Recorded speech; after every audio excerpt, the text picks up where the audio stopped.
बिस्मिल्लाहिर्रहमानिर्रहीम। अस्सलाम वालेकुम। आज हम एक नया टॉपिक डिस्कस करने जा रहे हैं। This is 7 C's of DevOps. इससे पहले हमने डेवऑप्स क्या होता है उसको हमने डिस्कस कर लिया, और इसके अलावा हमने डेवऑप्स के बारे में जो उसके साइकिल था, डेवऑप्स का जो लाइफ साइकिल है उसको हमने डिस्कस किया, और उसके कितने फेजेस हैं और उन फेजेस में क्या होता है, तो उसको हमने थोड़ा डिटेल में देखा था। तो आज जो 7 C's हैं बेसिकली ये भी उसी लाइफ साइकिल के इर्द गिर्द ही अ, घूमते हैं, और उनका जो सेंट्रल पॉइंट है ये वही है। तो डिस्कस करते हैं। जैसा कि आप ऑलरेडी मुझे जानते हैं, तो 7 C's ऑफ डेवऑप्स। तो 7 C's क्या है? तो everything is continuous in DevOps, from planning to monitoring. एक चीज हमने देखी थी कि जो हमारा डेवऑप्स का लाइफ साइकिल है वो एक इन्फिनिटी के साइन की तरह शो होता है। और इन्फिनिटी का साइन हमें ये भी बताता है कि ये एक ना खत्म होने वाली चीज है, इट इज अ कंटिन्यूअस, और जो कि कभी खत्म नहीं होगी। तो बिल्कुल उसी थीम को सामने रखते हुए उस जो जो सिंबल है इन्फिनिटी का, उसको अडॉप्ट किया गया डेवऑप्स के लिए। और जब भी हम किसी एप्लीकेशन के लिए, किसी एक सिंगल एप्लीकेशन के लिए हम डेवऑप्स को अडॉप्ट करते हैं, तो इस बात को फिर हम इंश्योर करते हैं कि उस एप्लीकेशन में वो जब से हमने उसको बनाना डे वन से बनाना स्टार्ट किया है, और फिर वो लॉन्ग टर्म जैसे जैसे चलती जाएगी और यूजर उसको यूज करते जाएंगे, तो उसमें मजीद इन्हेंसमेंट्स होती जाएंगी, जो कि कंटिन्यूस इन्हेंसमेंट्स होंगी। और उसके साथ साथ हम भी बहुत सारे काम कंटिन्यूसली करने पड़ेंगे। तो हमें प्लानिंग से लेकर मॉनिटरिंग तक जितने भी हमारे फेजेस थे, सेवन 7 to 8 फेजेस जितने भी थे, उन सबको कंटिन्यूस फैशन में एग्जीक्यूट करना पड़ता है। तो एक ये चीज हमेशा याद रखिएगा कि डेवऑप्स में everything is continuous. Break down the entire life cycle into 7 phases where continuity is at its core. तो जैसा कि हमने पहले भी कहा कि कंटिन्यूटी जो है वो इम्पोर्टेंट है। तो हम डेवऑप्स के जो 7 फेजेस हैं, इस इसको चूज करते हैं। लेट्स से इसमें से 7 फेजेस को हमने चूज किया, और उसके अंदर हमने कंटिन्यूटी को अप्लाई किया। और ये याद रखिए कि इन 7 फेजेस के अंदर जो कंटिन्यूटी है, दिस इज इम्पोर्टेंट।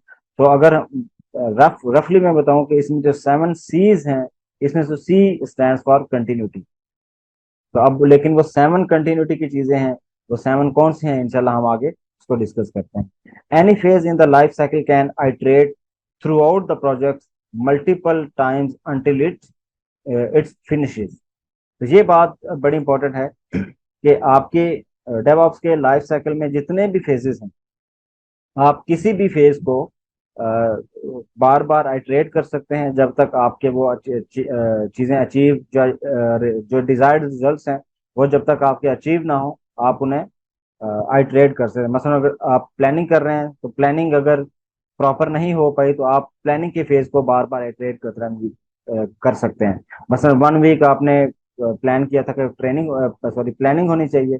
तो प्लानिंग की आपने करते हुए आपको लगा कि 1 वीक इज नॉट इनफ, तो आप उसको मजीद टाइम भी दे सकते हैं कि प्लानिंग के फेज को हम रीआइट्रेट करेंगे, उसको मजीद करने की जरूरत है। तो इसी तरह जब आप कोडिंग वाले फेज में जाएंगे, तो उसमें भी इसी तरह का कोडिंग होगी, बिल्डिंग होगी, और टेस्ट वगैरह केसेस, जिस तरह टेस्ट केसेस होते हैं उसमें समटाइम ऐसा होता है कि जो टेस्टर्स है या क्वालिटी एश्योरेंस की टीम ने उसको टेस्ट किया और उसमें बग्स आइडेंटिफाई किए, तो वो वापस हम दोबारा से उसमें कोडिंग की जरूरत पड़ेगी, क्योंकि बग फिक्सिंग की जरूरत पड़ेगी। तो हम दोबारा से कोडिंग वाले फेज की तरफ दोबारा दोबारा चले गए, और फिर बिल्ड वाला फेज और इस तरह की सारी चीजें, और टेस्ट वाला केस दोबारा से एग्जीक्यूट होगा। तो ये याद रखिए कि कुछ भी स्ट्रेट फॉरवर्ड नहीं है, चीजें आइटरेट हो सकती हैं, हम कम बैक कर सकते हैं किसी भी फेज से किसी भी दूसरे फेज की तरफ। तो ये बड़ा इसमें इंपॉर्टेंट। तो 7 फेजेस में, जो सॉरी, जो 7 C's ऑफ डेवऑप्स हैं, इनमें सबसे पहला जो आपका सी है, that is continuous development. Second is continuous integration. Third is continuous testing. Fourth is continuous deployment. Fifth is continuous feedback. Sixth is continuous monitoring. और सेवन्थ इज कंटिन्यूस ऑपरेशन। तो ये आपके डिफरेंट, अगर आप गौर से देखें तो डेवलपमेंट वाला जिस तरह कोड वाला पोर्शन है, इसी तरह इंटीग्रेशन और डेवलपमेंट जो है ये आपस में साथ साथ चलती हैं, टेस्टिंग का, डिप्लॉयमेंट का, फीडबैक का, मॉनिटरिंग का, तो ये ऑपरेशंस के तो डेवऑप्स के बहुत सारे फेजेस इसी के अंदर इनकॉर्पोरेट हो सकते हैं या इन्हीं के अंदर मर्ज हो सकते हैं। तो हमने देखा कि जो डिफरेंट फेजेस हैं उनके लिए हमें डिफरेंट काम परफॉर्म करने पड़ते हैं। तो इनको लिटरेचर ने या लोगों ने जो कि एक्सपर्ट्स हैं डेवऑप्स के, उन्होंने इनको डिवाइड किया 7 Cs के अंदर। और फिर इसमें बहुत सारे जो इनसे रिलेटेड डिफरेंट काम थे उन्होंने इनके इसके अंदर डिवाइड कर दिया। तो अब हम या इसको बारी बारी देखेंगे कि हर जो एक सी है हमारा, जो कि डेवऑप का सी है, इसमें क्या क्या काम किए जाते हैं और इसके अंदर हम किन किन चीज़ों को देखते हैं कि वो उसकी कंटिन्यूस उसमें कंटिन्यूटी परफॉर्म की जा सके। तो सबसे पहला हमारा continuous development. This phase primarily focuses on project की प्लानिंग एंड कोडिंग। तो जो हमारा डेवऑप्स का प्लानिंग वाला फेज था और कोडिंग वाला फेज था, उसको असल में इसी सी के अंदर कंसीडर किया जाता है और इसी सी के अंदर इसको एवेल्युएट किया जाता है। और during this phase project requirements are gathered and discussed with the stakeholders. ये तो आपको ऑलरेडी पता है। Once the team agrees upon the business needs, the development team starts coding for the desired requirements. बिल्कुल, ये हमें पता है कि जैसे ही रिक्वायरमेंट्स वगैरह कंप्लीट होंगी तो फिर हम इसी तरह डिजाइन वगैरह कंप्लीट होगा तो नेक्स्ट जो हमारा प्रोसेस होगा वो यही हमारा डेवलपमेंट वाला काम होगा। It is a continuous process where developers are required to code whenever any change occur in the project requirement or in case of any performance issues। तो जैसे मैंने पहले भी बताया था कि अगर एप्लीकेशन लोग डेवलप कर रहे हैं, फॉर एग्जांपल एक सेट ऑफ फीचर्स हमने ऑलरेडी लिस्ट किए हैं कि ये सेट ऑफ फीचर्स हमें एप्लीकेशन के अंदर चाहिए, तो हमने लेट से डिसाइड किया कि हम पहले 2 फीचर्स इंप्लीमेंट करेंगे। तो 2 फीचर इंप्लीमेंट करने के बाद हमने नेक्स्ट उसमें कुछ और चीजें, कुछ और फीचर्स हैं वो उनको इम्प्लीमेंट किया। और लेट्स से 2 3 4 फीचर्स हमने इम्प्लीमेंट कर दी और हमने यूजर्स को, जो कि इसका स्टेक होल्डर था जिसने एप्लीकेशन बनाने के लिए हमें दी थी, हमने उसको जाके फीडबैक दिया कि अच्छा जी हमने एप्लीकेशन डेवलप की है, आप जरा इसको टेस्ट करें, इसको चेक करें क्या ये ऐसी रिक्वायर्ड थी। तो लेट्स से उस क्लाइंट ने आपकी एप्लीकेशन को थोड़ा सा ब्राउज किया, देखा, और उसने कहा कि अच्छा इसमें सेट ऑफ ये चीजें मैंने इस तरह बताई थी ये, लेकिन मुझे इसकी लुक एंड फील ज्यादा अच्छी नहीं लग रही, या इसमें यूजर एक्सपीरियंस उस टाइम मुझे लग रहा था कि ऐसा होना चाहिए, लेकिन इसमें कुछ चेंजेस की जरूरत है। तो अब जाहिर है वो अपनी रिक्वायरमेंट्स जो कि ऑलरेडी उसने पहले से बताई थी, तो अभी वो अपनी रिक्वायरमेंट से पीछे हट के उनको चेंज करेगा। तो अब अगर वो चेंज करेगा तो हम अब उसकी चेंजेस को एक्सेप्ट करेंगे और रिक्वायरमेंट्स को चेंज करेंगे, और रिक्वायरमेंट्स के मुताबिक फिर हमें एप्लीकेशन के जो हमने फीचर्स ऑलरेडी इम्प्लीमेंट किए हुए हैं उनको भी ठीक करना पड़ेगा, उनको भी उसके अकॉर्डिंगली जो न्यू रिक्वायरमेंट्स है उनके मुताबिक अपग्रेड करना पड़ेगा। तो इसका मतलब है कि हम जो डेवलपर है उसको दोबारा से कोड करना पड़ा। इसी तरह इन केस ऑफ अगर कोई इशू आ जाता है, परफॉर्मेंस का इशू है, तो उन इश्यूज को रिजॉल्व करने के लिए अगेन जो डेवलपर है उसको दोबारा से कोड करना पड़ता है। तो इसका मतलब ये हुआ कि हमारा ये जो डेवलपमेंट का प्रोसेस है ये कंटिन्यूस रहता है, ये बिल्कुल उस टाइम तक चलता रहेगा जब तक रिक्वायरमेंट्स एंड नहीं हो जाती, या बिल्कुल आपका यूजर 100% सेटिस्फाई नहीं हो जाता। तो लेकिन नॉर्मली देखा गया है कि जो क्लाइंट्स होते हैं वो कभी भी 100% सेटिस्फाई नहीं होते, क्योंकि जैसे ही उनके सेट ऑफ रिक्वायरमेंट्स पूरी होती हैं तो वो कुछ और रिक्वायरमेंट्स उनके जहन में आती हैं, या बिजनेस बिजनेस नीड्स आपको पता है कि डेली चेंज हो सकती हैं, तो उसके अकॉर्डिंगली वो मजीद उसमें इन्हेंसमेंट्स करते रहते हैं, और ये एक जो प्रोसेस है कोडिंग का, डेवलपमेंट का, ये हमेशा चलता रहता है। अब डेवलपमेंट के लिए टूल्स कौन से यूज किए जा सकते हैं? There are different set of tools.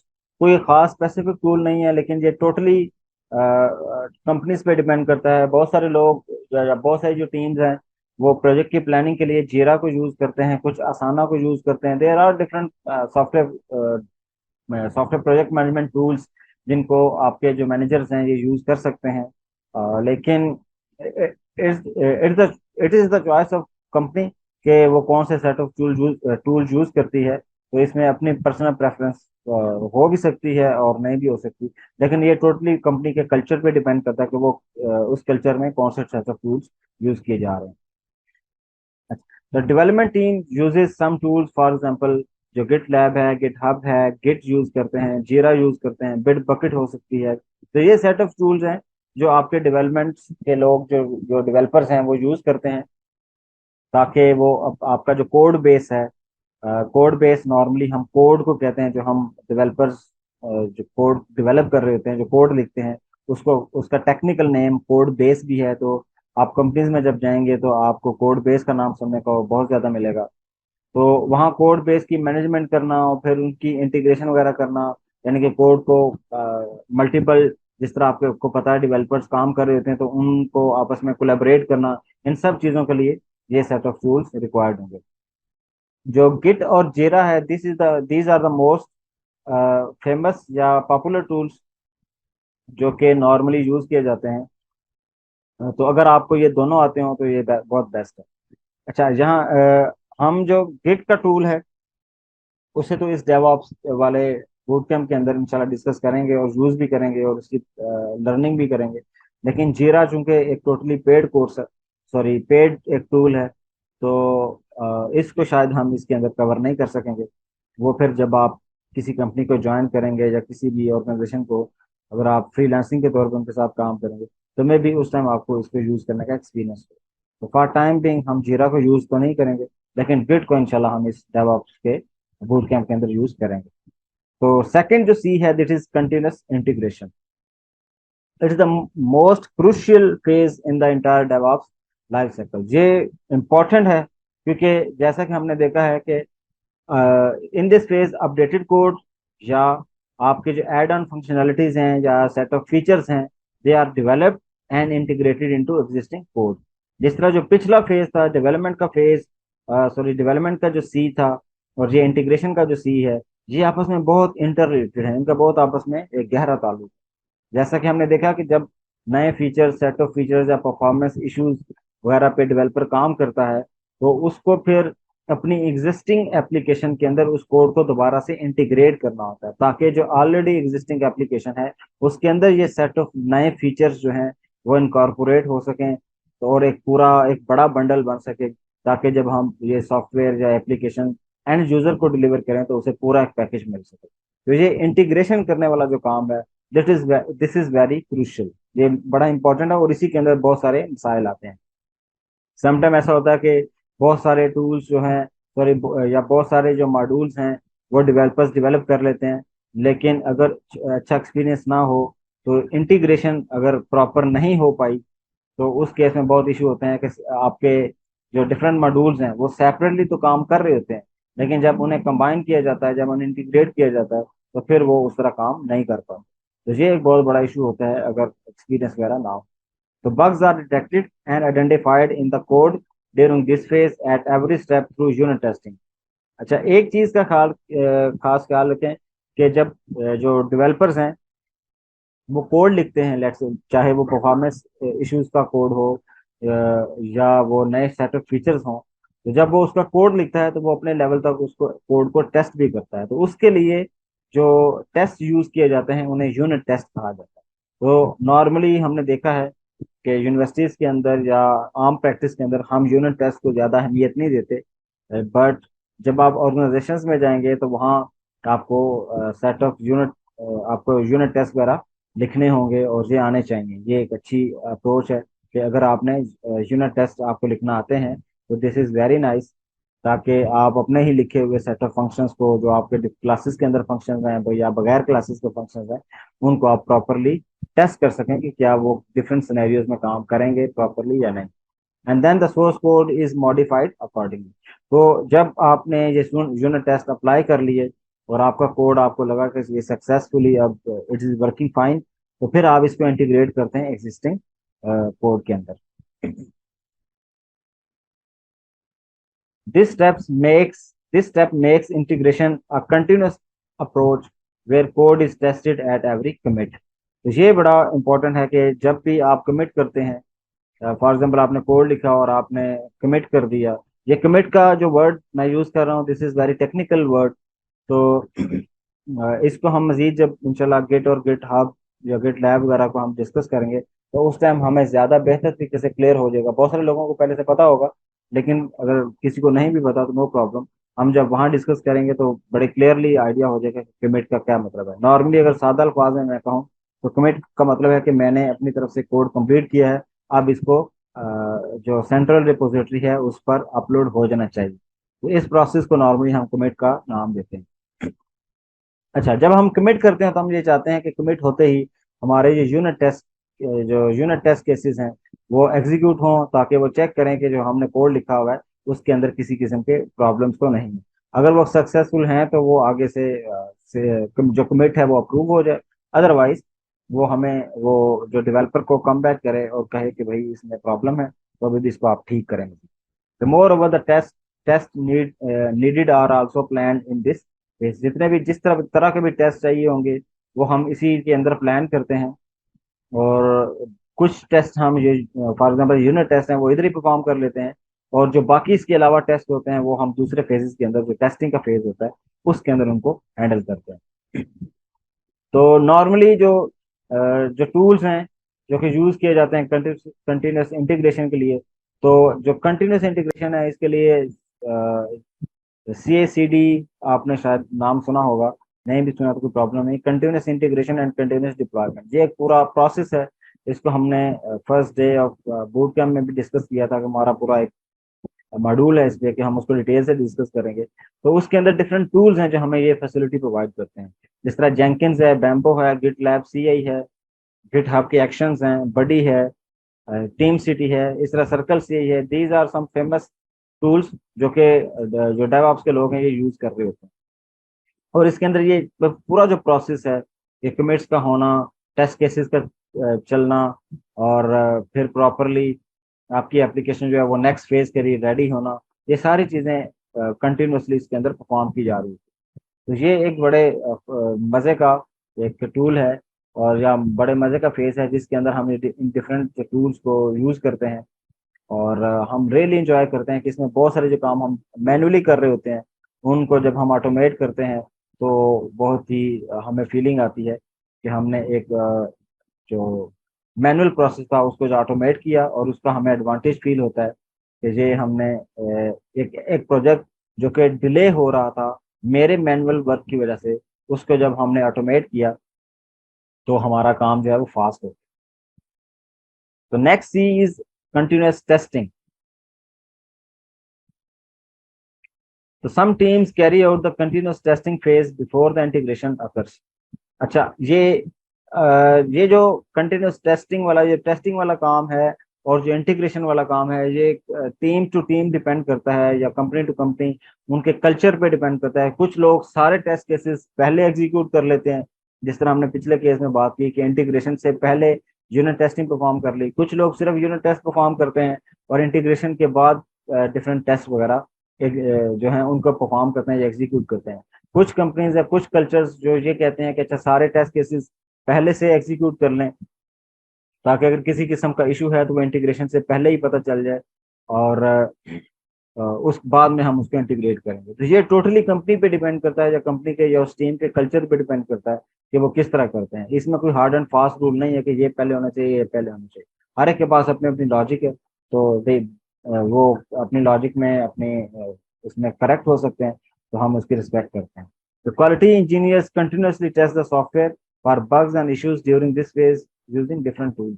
तो हमें पता है कि जो क्वालिटी इंश्योरेंस की टीम है, तो बेसिकली ये उनका काम होता है कि उन्होंने बग्स वगैरह आइडेंटिफाई करने हैं और इश्यूज वगैरह आइडेंटिफाई करने हैं, और इसी फेज के अंदर करने हैं। उसके लिए वो फिर डिफरेंट टूल्स वगैरह यूज कर रहे होते हैं। तो इन केस ऑफ बग्स और an error the code is send back to integration phase for modification.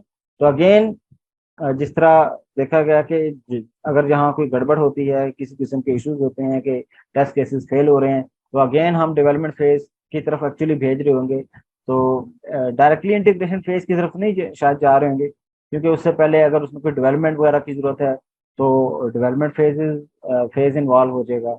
और अगर किसी तरह परफॉर्मेंस इश्यूज हैं वैसे ही, तो मे बी उसमें डेवलपमेंट इन्वॉल्व ना हो, उसमें सिर्फ चंद कुछ और चीज़ें उनको ट्वीक करना पड़ेगा, और वो फिर इंटीग्रेशन फेज की तरफ रवाना हो जाएगी। Automation test also reduces the time and effort to deliver quality results. ये तो हमें पता है कि अगर हम टेस्टिंग में भी ऑटोमेशन इंट्रोड्यूस करते हैं तो हमारा काम जो है वो काफ़ी हद तक फास्ट हो जाता है। इसमें बहुत सारे टूल्स हैं, जिस तरह जे यूनिट है, सेलेनियम है, टेस्ट एनजी है, टेस्ट सिग्मा है। तो ये बहुत सारे टूल्स हैं जो डेवऑप्स के इंजीनियर जो डेवऑप्स इंजीनियर्स हैं वो इनको इनकॉर्पोरेट कर रहे होते हैं अपने इस कंटिन्यूस प्रोसेस के अंदर, ये याद रखिए कि जो डेवऑप्स इंजीनियर का काम टेस्टिंग करना नहीं होता, टेस्टिंग करना असल में और लोगों का काम है। जिस तरह क्यूए इंजीनियर्स होते हैं, तो वो लोग चूंकि इस टूल के माहिर होते हैं, तो जो आपका डेवऑप्स इंजीनियर है वो उनके साथ बैठता है, कुछ चीज़ों को अंडरस्टैंड करता है कि टूल काम कैसे कर रहा है, और चीज़ों को ऑटोमेट करने में वो हेल्प करता है। और QA engineer test DevOps engineer को हेल्प करता है कि वो किस तरह अपनी CI/CD पाइपलाइंस के अंदर इन टूल्स को इनकॉर्पोरेट करने में सपोर्ट करता है। तो selenium is the most popular one, कि जो कि ऑटोमेशन टेस्टिंग के लिए यूज किया जाता है। इसको हमने शायद पिछले दिनों डिस्कस भी किया था कुछ स्टूडेंट्स के साथ, कि वो सेलेनियम का टूल ऑटोमेशन वगैरह के लिए यूज करते हैं। तो Testsigma is basically an AI driven test automation platform. ये आर्टिफिशियल इंटेलिजेंस बेस्ड एक टूल है जो कि यूज किया जाता है टेस्ट केसेस को परफॉर्म करने के लिए। तो नेक्स्ट इज कंटिन्यूअस डिप्लॉयमेंट। अब ये डिप्लॉयमेंट वाला जो पार्ट है, this is very important, the most active one in the DevOps life cycle, where final code is deployed on production servers. तो बेसिकली ये वो कोर चीज कह लें कि एप्लीकेशन डेवलप हो गई, इंटीग्रेट हो गई, टेस्ट भी हो गई। अब हमने उसको एंड यूजर तक पहुंचाना है, और एंड यूजर तक कैसे पहुंचाया जाएगा, हम उसको प्रोडक्शन सर्वर तक पहुंचाएंगे। तो continuous development includes configuration management to make the deployment of code on servers accurate and smooth। तो ये बड़ी इंपॉर्टेंट चीज है कि हमने सर्वर्स को एक्यूरेट और स्मूथ रखना है, और उन पे एप्लीकेशन को डिप्लॉय करना है। उसके लिए हमें सर्वर की कॉन्फ़िगरेशन मैनेजमेंट करनी पड़ेगी, जिसके लिए फिर हमें डिफरेंट टूल यूज करना पड़ेगा। Development team releases the code to servers और schedule the updates for servers, keeping the configuration consistent through the production process. ये बात बड़ी इंपॉर्टेंट है कि जो डेवलपमेंट टीम है उसने तो कोड को रिलीज करना है, और वो चाहते हैं कि जब जैसे हम नया वर्जन लॉन्च करें और ये एग्जिस्टिंग एप्लीकेशन के अंदर इंटीग्रेट भी हो जाए, और जब नया वर्जन रेडी होगा तो हम इसको सर्वर तक पहुंचाना चाहते हैं ताकि लोग उसे यूज करें। उसके लिए वो शेड्यूल कर सकते हैं कि हमारी जो अपग्रेड्स हैं या अपडेट्स हैं एप्लीकेशन की, वो इस सर्वर तक इस डेट को, इस दिन, इस टाइम पहुंचनी चाहिए। तो उन सारी चीज़ों को मद्देनजर रखते हुए जो डेवऑप्स इंजीनियर है उसने इस बात का ख्याल रखना है कि प्रोडक्शन सर्वर तक इस न्यू वर्जन को पहुंचने में जो कॉन्फ़िगरेशंस हैं उसमें कंसिस्टेंसी रहनी चाहिए, वो खराब ना हो। ये ना हो कि नया वर्जन के लिए जब आप सर्वर वगैरह रेडी करें तो उसमें कुछ प्रॉब्लम्स आ जाएं, तो उसमें मिस कॉन्फ़िगरेशन अगर हो गई तो फिर एक बहुत बड़ा मसला होगा, वो आपका सर्वर उस तरह एक्ट या उस तरह बिहेव नहीं कर रहा हो। तो कंटेनराइजेशन टूल्स हेल्प इसमें मजीद हेल्प करते हैं कि इस डिप्लॉयमेंट के प्रोसेस को मजीद कंसिस्टेंट बनाने के लिए, ताकि आप ये जितने भी सर्वर्स हैं या डिफरेंट इन्वायरमेंट्स हैं जिसमें डेवलपमेंट आपका इन्वायरमेंट है, टेस्टिंग का, प्रोडक्शन का, स्टेजिंग का, इन चारों इन्वायरमेंट्स में कंसिस्टेंसी मेंटेन रहे। कि ये ना हो कि आपकी जो डेवलपमेंट का सर्वर है या एनवायरनमेंट है उसकी कॉन्फ़िगरेशन और हों, टेस्टिंग वाले की और हों, स्टेजिंग वाले की और हों, प्रोडक्शन वाले की और। इन सब में कंसिस्टेंसी होगी तो तभी हमें हमारी एप्लीकेशन सक्सेसफुली काम कर रही होगी। तो ये चीज़ें इंश्योर करना ये एक डेवऑप्स इंजीनियर का काम है। तो this practice made the continuous delivery of new features in production possible. इसके लिए जो डिफरेंट टूल्स हैं, जिसमें हमने देखा था कि इसमें हम कॉन्फ़िगरेशन मैनेजमेंट करते हैं और उनको कंसिस्टेंट रखना चाहते हैं और स्मूथ रखना चाहते हैं। इसके लिए Ansible, Puppet and Chef, these are the three famous tools जो कि कॉन्फ़िगरेशन मैनेजमेंट टूल्स हैं, उनके लिए यूज किए जाते हैं। तो हम इस बूट कैंप के अंदर जो एंसिबल वाला टूल है, जो कि सबसे ज्यादा फेमस है और सबसे ज्यादा यूज किया जाता है, आजकल ये छाया हुआ है, तो हम इस टूल को इंशाल्लाह सीखेंगे और देखेंगे कि जब हमने कॉन्फ़िगरेशन मैनेजमेंट करनी है तो हम कैसे करें।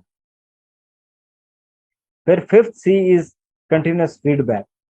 तो continuous feedback come into existence to analyse and improve the application code. ये बड़ा इंपॉर्टेंट है। अब इस फीडबैक के अंदर बहुत सारी चीजें हैं कि हम एप्लीकेशन को एनालाइज करते हैं कि उसमें किसी किस्म का इशू तो नहीं है, और जब हम इशू हाईलाइट करते हैं तो ऑफ कोर्स जो इम्प्रूवमेंट है वो कोड के अंदर होगी, ताकि हमारा कोड उस चीज को, उस प्रॉब्लम को प्रॉपरली हैंडल कर सके, और जो भी चीज गड़बड़ हुई है, जो भी एरर आया है उसको हम रिजॉल्व कर सकें। और हमारा कोड इस तरह इम्प्रूव होता जाएगा।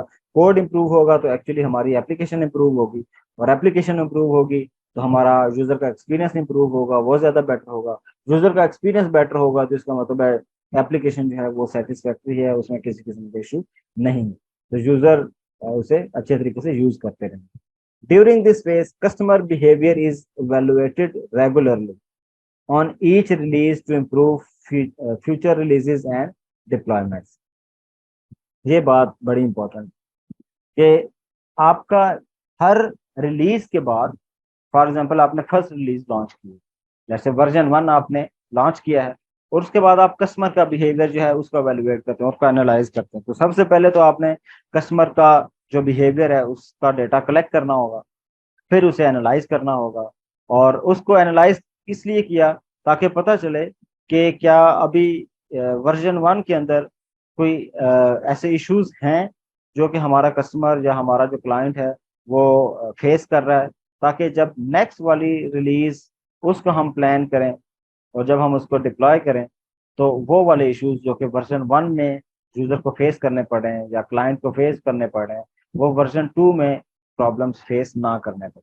तो इसका मतलब है कि फीडबैक के अंदर ये दो काम बड़े इंपॉर्टेंट है। सबसे पहले कि आपका फीडबैक कलेक्शन और फिर उसका एनालिसिस। तो businesses can either opt for a structural or unstructured approach to gather feedback। तो जैसे मैंने कहा कि फीडबैक गैदर करने के लिए या फीडबैक को लेने के लिए, सॉरी, एनालाइज करने के लिए हमें पहले फीडबैक को गैदर करना पड़ेगा। तो अब जो कंपनीज हैं वो जो कंपनीज हैं, जो आपकी टीम्स हैं, वो उन पे डिपेंड करता है, ये उनका कल्चर डिसाइड करेगा कि वो स्ट्रक्चरल वे से डाटा को या फीडबैक को गैदर करेंगे या अनस्ट्रक्चर वे से उसको गैदर करेंगे। इन दोनों में क्या डिफरेंस है ये हम इंशाल्लाह अगली स्लाइड में देखते हैं कि स्ट्रक्चरल वे क्या है और अनस्ट्रक्चर क्या है। In the structural approach feedback is collected through surveys and questionnaire. तो आपने अक्सर देखा होगा कि कुछ लोग सर्वेज परफॉर्म करते हैं, कोई ऑनलाइन सर्वे, कोई फॉर्म्स होते हैं और क्वेश्चनर्स होते हैं कि फॉर्म है उसके ऊपर सेट ऑफ क्वेश्चंस हैं, तो आप उसमें यस नो या अग्री डिसअग्री और इस तरह की क्वेश्चन वगैरह होते हैं, जिसमें आप उनसे सेट ऑफ क्वेश्चंस पूछते हैं और उनका रिस्पॉन्स लेते हैं। तो ये अगर आप प्रॉपरली डाटा गैदर कर रहे हैं, फॉर्म्स फिल करवा रहे हैं, चाहे वो हार्ड फॉर्म्स हों या कि सॉफ्ट फॉर्म्स हों, जिस तरह गूगल फॉर्म्स होते हैं, तो आप फिल करवा के यूजर से डेटा कलेक्ट करते हैं। तो दिस इज स्ट्रक्चर्ड अप्रोच। क्या आपने पूरा क्वेश्चन स्ट्रक्चर किया और फिर आपने जो यूजर्स हैं, जो उस एप्लीकेशन के यूजर हैं, आप उन्हें ये कहें कि अच्छा इस एप्लीकेशन के बारे में अपना फीडबैक। तो ये एक तरीकाकार है डेटा को कलेक्ट करने। तो दूसरा जो है जो कि अनस्ट्रक्चर्ड अप्रोच है, उसमें क्या करते हैं, the feedback is received through social media platform.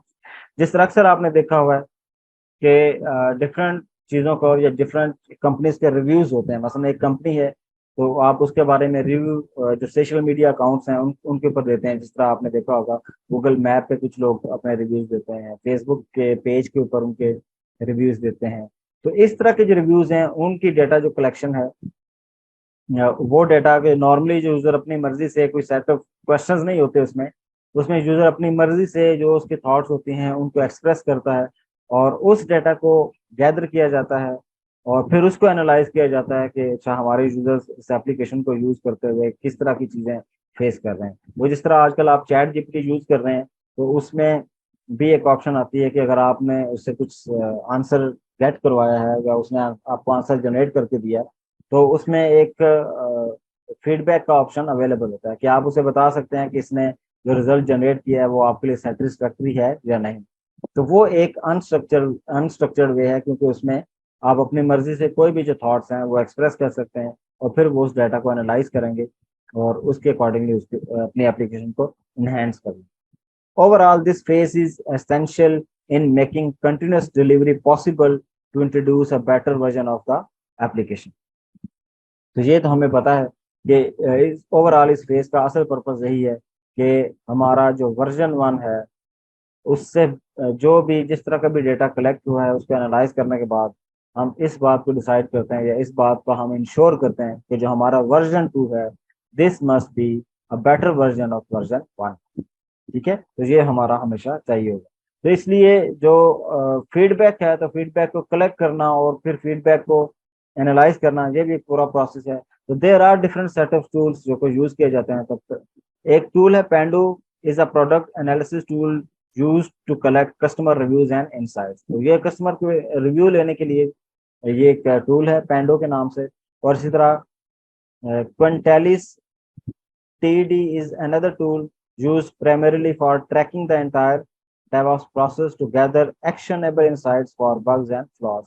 तो अगर कोई bugs और flaws हैं तो उन चीज़ों का डेटा गैदर करने के लिए और actionable insights लेने के लिए हम ये वाला टूल भी यूज कर सकते हैं। तो ये टोटली डिपेंड करता है कंपनी टू कंपनी, क्योंकि कुछ जो टूल्स होते हैं वो पेड होते हैं, कुछ फ्री टूल्स होते हैं। तो ये कंपनी फिर डिसाइड करती है कि उन्होंने कौन से सेट ऑफ टूल्स यूज करने हैं, क्या वो पेड यूज करेंगे या अनपेड यूज करेंगे। Next is six one is continuous monitoring. तो the application functionality and features are monitored continuously to detect system errors। तो हमने जैसे पहले भी DevOps के लाइफ साइकिल में भी देखा था कि सिर्फ एप्लीकेशन को डिप्लॉय कर देना ही काफी नहीं है, उसको मॉनिटर करना भी जरूरी है, ताकि हमें पता चले कि ड्यूरिंग डिप्लॉयमेंट या डिप्लॉय करते हुए यूजर्स जो हमारे वो एप्लीकेशन यूज करते हुए किसी किस्म का उन्हें कोई प्रॉब्लम ना फेस करना पड़ा। फॉर एग्जांपल हो सकता है जो आपके सिस्टम लेवल पे एरर्स आ जाएं कि आपकी मेमोरी लो हो गई है, रैम थी लेट से 10 GB थी और वो कम पड़ गई है, अब आपको उसको एनहांस करने की जरूरत थी। तो ये आपको कौन बताएगा? ये सर्वर खुद तो नहीं बताएगा, उसके लिए आपको मॉनिटरिंग करनी पड़ेगी। इसी तरह नॉन रीचेबल सर्वर हो सकते हैं कि एक सर्वर थे वो डाउन हो गया किसी भी वजह से, जो ऑपरेटिंग सिस्टम है वो रीस्टार्ट हो गया है, या कुछ और ऐसे इशू हुए कि आपका जो सर्वर है वो अनरीचेबल हो गया है। नेटवर्क इश्यूज हो सकते हैं कि आपका सर्वर तो चल रहा था लेकिन नेटवर्क का कोई ऐसा प्रॉब्लम हुआ कि वो डिवाइस जो कि नेटवर्क ट्रैफिक उस सर्वर तक लेके जा रही थी, उस डिवाइस को कोई इशू हुआ और आपका सर्वर अनरीचेबल हो। तो उस केस को कैसे आइडेंटिफाई किया जाएगा कि आपका सर्वर तो चल रहा है लेकिन ट्रैफिक उस तक नहीं आ रही, तो ये क्या, ये इश्यूज कहाँ हैं? तो इन सारी चीजों को हैंडल करने के लिए we always need some kind of monitoring tools. This process helps the IT team quickly identify issues related to application performance and root causes। तो एक तो हमें क्योंकि जब एप्लीकेशन प्रॉपरली डिप्लॉय हो रही होती है तो उस टाइम जो अक्सर ज्यादातर इश्यूज आते हैं वो एप्लीकेशन की परफॉर्मेंस के आते हैं, कि लोड ज्यादा होने के केस में क्या यूजर को ज्यादा इंतजार तो नहीं करना पड़ रहा। तो अगर इंतजार करना पड़ रहा है तो फिर उन चीज़ों को कैसे हैंडल करेंगे। वो जब परफॉर्मेंस का मसले आते हैं उनकी असल वजह क्या है, वो रूट कॉज पता करना, ये सारी चीजें हमें कंटिन्यूस मॉनिटरिंग से ही मिल सकती हैं। If IT teams find any crucial issue, the application goes through the entire the application goes through the entire DevOps life cycle again to find the solution।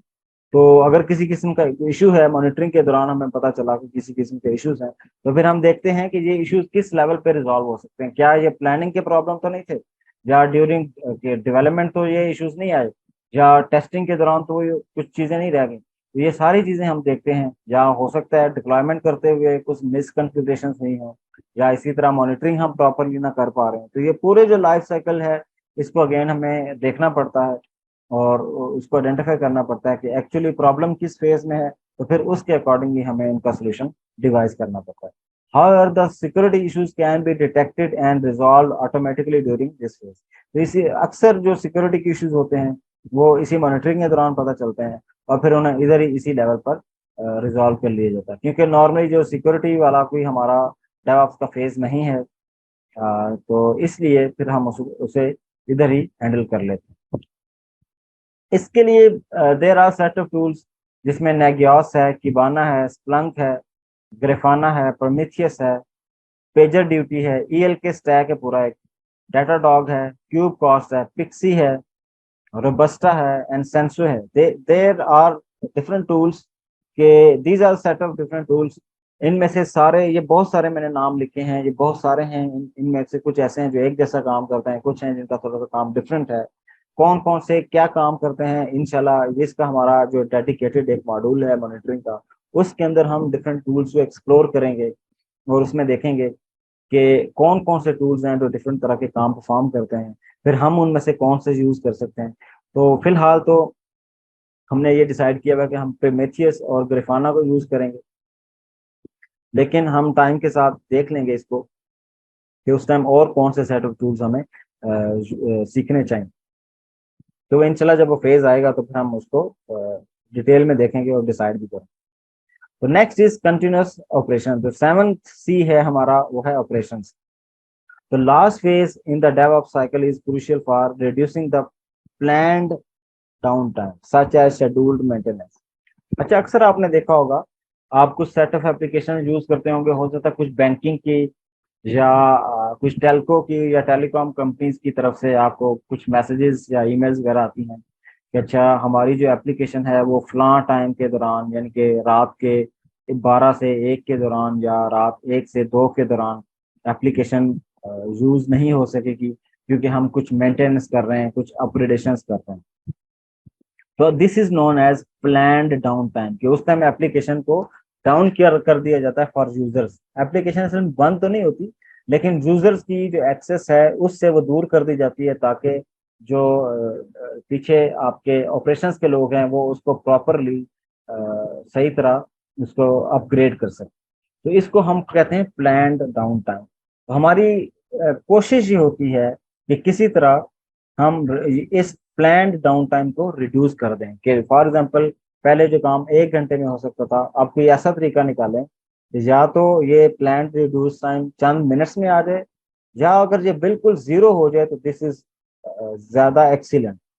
तो ये हमें बड़ा हमारे लिए बहुत क्रुशियल होता है कि अगर एक टाइम पर, फॉर एग्जांपल अगर बैंक्स के लिए तो ये बहुत ज़्यादा मसला है। फॉर एग्जांपल अगर कोई रात को भी ट्रांजैक्शन हो रहे हैं, कोई ऐसी एप्लीकेशन है जिसमें ज़रूरत पड़ी कि ट्रांजैक्शंस करनी है, और आपका जो बैंक है वो क्या है, कहता है कि नहीं भाई इस टाइम तो ये ट्रांजैक्शन पॉसिबल नहीं है, तो वो फिर एक बहुत बड़ा मसला हो जाता है। तो इसलिए कोशिश की जा रही है, और बहुत सारी कंपनीज इन चीज़ों को जो कि क्रिटिकल एप्लीकेशंस पे काम, वो वाली कंपनीज जो कि क्रिटिकल एप्लीकेशंस की सर्विसेज देती हैं, वो इन चीज़ों को रिड्यूस करने की कोशिश कर रहे हैं।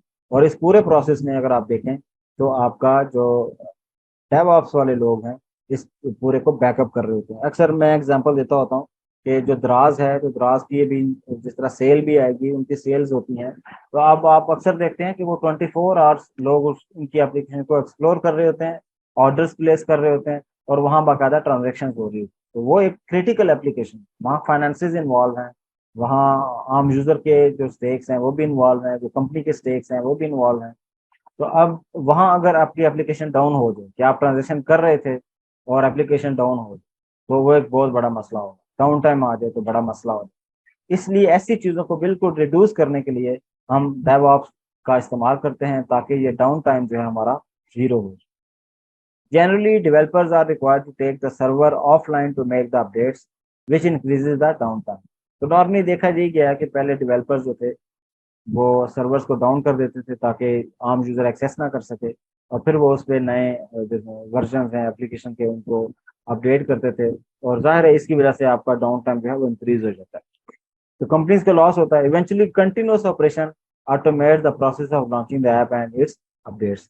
तो अब बजाय इसके कि हम मैनुअली अपडेट करें, तो अगर हमने कोई ऐसा कंटिन्यूस प्रोसेस, कोई ऑटोमेटेड प्रोसेस इंट्रोड्यूस किया हुआ है जो हमारी एप्लीकेशन को लॉन्च करेगा और उसको अपडेट भी कर देगा, तो ये ज़्यादा बेटर है, ये ज़्यादा ज़्यादा बेटर अप्रोच है, ताकि हमारा डाउन टाइम जो है वो बिल्कुल रिड्यूस हो। तो it's uses container management system like Kubernetes and Docker to eliminate down time. तो इसके अंदर ये इस तरह के जो टूल हैं जो कि कंटेनर मैनेजमेंट मैनेजमेंट करते हैं, जिनको ऑर्केस्ट्रेशन टूल्स भी कहते हैं, तो ये हमें हेल्प करते हैं कि हम जो डाउन टाइम है उसे बिल्कुल एलिमिनेट कर दें, हम उसको जीरो डाउन टाइम की तरफ ले जाएं, ताकि हमें सर्वर्स को डाउन करना ही ना पड़े, हमारे यूजर्स एप्लीकेशन एक्सेस भी कर रहे हो और साथ ही साथ एप्लीकेशन अपडेट भी हो रही हो, तो ताकि यूजर को पता भी ना चले कि एप्लीकेशन में किसी किस्म का कोई डाउन टाइम आया है। तो these container management tool help simplify the process of building, testing and deploying the application on multiple environments। तो बिल्कुल ये इम्पोर्टेंट है कि किसी भी प्लेटफॉर्म के ऊपर जो जिस तरह हमारे पास मल्टीपल एनवायरनमेंट्स होते हैं, उनके ऊपर एप्लीकेशन को बिल्ड, टेस्ट और डिप्लॉय करना इनमें इन सब का रोल होता है। तो अब इसके लिए the key objective of this phase is to boost the application up time.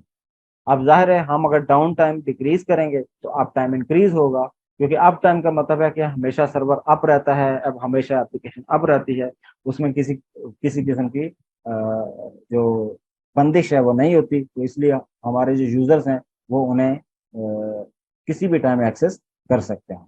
तो through continuous operations developers save time that can be used to accelerate the application time to market. तो बिल्कुल अगर हमारा ये टाइम बच जाए जिसमें हमने एप्लीकेशन को अपग्रेड करना है, तो इससे फ़ायदा यही होता है कि हमारा जो एप्लीकेशन का टाइम टू मार्केट है वो इंक्रीज हो जाएगा, कि जल्दी से जल्दी एप्लीकेशन मार्केट में पहुंचेगी, एंड यूज़र तक पहुंचेगी, और यूज़र भी उससे फ़ायदा उठाएगा और बिजनेस भी उससे फ़ायदा उठाएगा। तो उसके लिए जैसे मैंने पहले बताया कि there are some container orchestration tools जो कि हमें इन सारी चीज़ों को फैसिलिटेट करने में हेल्प करेंगे, एप्लीकेशन को अवेलेबल करने में, हाईली अवेलेबल करने में, और साथ ही इसकी डिप्लॉयमेंट को फास्टर करेंगे। तो इसके लिए कुबरनेटिस जो सबसे बड़ा नाम है, जो कि सबसे ज़्यादा इस्तेमाल होने वाला है, जिस तरह एक डॉकर स्वाम के नाम से भी एक टूल है, और रेड हैट ओपन शिफ्ट के नाम से भी एक टूल है। तो these are set of tools, ये सारे कंटेनर और orchestration टूल्स हैं जो कि हमें हेल्प करते हैं कि हम इस पूरे प्रोसेस को ऑटोमेट कर सकें। तो ये थे हमारे 7 Cs जो कि हमने डिस्कस कर लिए। तो इसके साथ ही हमारा जो मॉड्यूल 1 था, जो कि हमने इसको डिफाइन किया था सबसे पहले दिन, और हमने इसमें लर्निंग आउटकम्स भी देखे थे कि understand the basic concept and principles of DevOps and implication to improve the development deployment process. तो हमारा डे 1 से लेके अभी तक हमने जितनी भी चीज़ें डेवऑप्स की डिस्कस की हैं, तो बेसिकली लर्निंग आउटकम जो 1 था उसके अंडर वो आती थी, इसकी अम्ब्रेला में आती थी। और ये सेट ऑफ टॉपिक्स थे जो हमने अभी तक डिस्कस कर रहे हैं, जिसमें हमने SDLC के फेजेस को देखा, डेवलपमेंट डेवलपमेंट की टाइप्स क्या होती हैं, डेवलपर के रोल क्या होते हैं, ऑपरेशंस क्या होता है, इसी तरह रोल ऑफ ऑपरेशंस क्या है, कॉमन प्रॉब्लम जो कि डेवलपर को या डेवलपमेंट की टीम्स को और ऑपरेशंस की टीम को हैंडल करने होते हैं या फेस करने पड़ते हैं, वो कौन से हैं। और इसी तरह डेवऑप्स हमें इन चीज़ों को कैसे हेल्प करती है, हमने लाइफ साइकिल ऑफ डेवऑप्स को देखा, और 7 Cs ऑफ डेवऑप्स को देखा। तो इस कंटेंट के मुताबिक एक टॉपिक ऐसा है जो कि अजाइल प्रोसेस मॉडल है, इसको अभी हमने डिस्कस नहीं किया। इंशाल्लाह आगे जाके इस चीज़ को हम ज़रा डिटेल में डिस्कस करेंगे, क्योंकि इन चीज़ों को मैं प्रैक्टिकली करना चाह रहा था। तो इसलिए फ़िलहाल थ्योरेटिकल आस्पेक्ट में मैंने कहा कि बहुत ज़्यादा इसको हम इधर डिस्कस नहीं करते, क्योंकि अगेन हमने इसको प्रैक्टिकली दोबारा देखना ही है। तो बजाय अभी इस पे टाइम लगाने के, हम इसको बाद में जब प्रैक्टिकली काम करेंगे तो उस टाइम हम इस पे टाइम लगाएं। तो इसलिए फ़िलहाल हमने देखा कि ये हमारा जो मॉड्यूल 1 था, इसके तकरीबन 99% जो हमने कंटेंट्स थे उनको कवर कर लिया है, और हमारी एक ग्राउंड डेवलप हो चुकी है। तो अब इसके बाद जो आने वाली चीज़ें हैं वो इंशाल्लाह हम अच्छे तरीके से परफॉर्म कर सकते हैं।